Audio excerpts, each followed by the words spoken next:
my senses.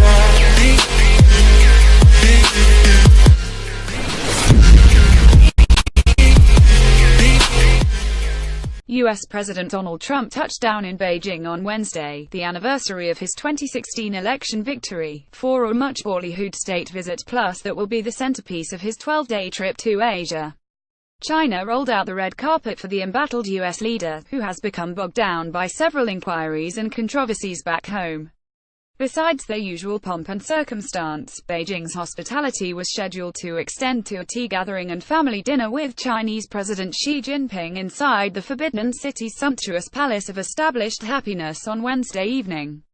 U.S. President Donald Trump shakes hands with a performer at the Forbidden City in Beijing. Photo Reuters. Jonathan Ernst, a Chinese Foreign Ministry spokeswoman, told reporters that Beijing looked to reciprocate the gracious hospitality that was afforded Xi during his visit to Mar-a-Lago, Trump's resort in Palm Beach, Florida, in April, and to celebrate the two leaders' amicable rapport in dealing with matters of common concern.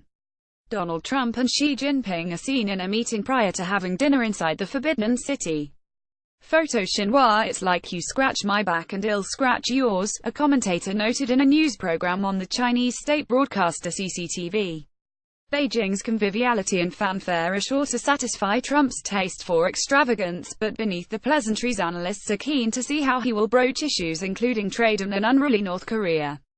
U.S. President Donald Trump and Japan's Prime Minister Shinzo Abe feed carp before their working lunch at Akasaka Palace in Tokyo, Japan, on November 6, 2017.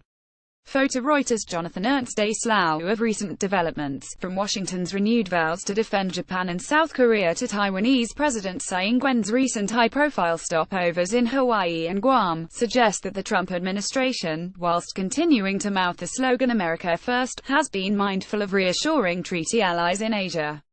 U.S. media have also been talking up the importance of free and open Indo-Pacific in the run-up to Trump's Asian tour, a theme that the U.S. president may well articulate further as it proceeds.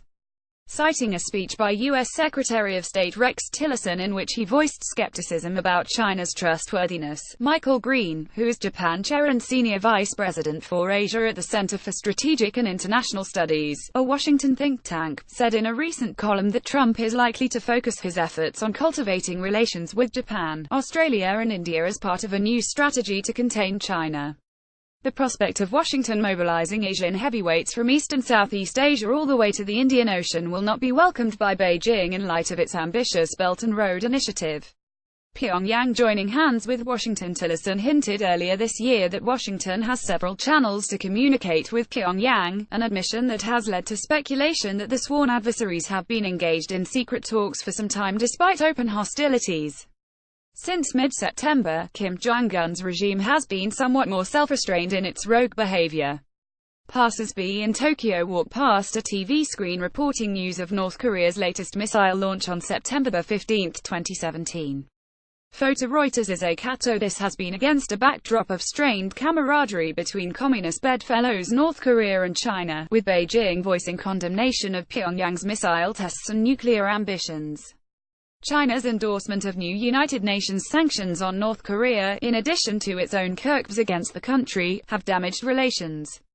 Commentator Lam Hangqi, founder of the Hong Kong Economic Journal, notes in a column that Washington may be able to exploit this estrangement in a bid to turn Pyongyang into a new pawn in its containment of China. Lam says that sources indicate Kim, like his father Kim Jong-il before him, is becoming antsy at the prospect of Beijing abandoning him and attempting to install a puppet leader. All Washington would have to do is pledge that it won't seek a dynasty change, a position that it has in fact already gestured towards, and a shrewd Kim might be happy to do his bit for Uncle Sam's efforts to stop China making all of Asia its backyard. The Daily Brief must read from across Asia directly to your inbox. Continue reading.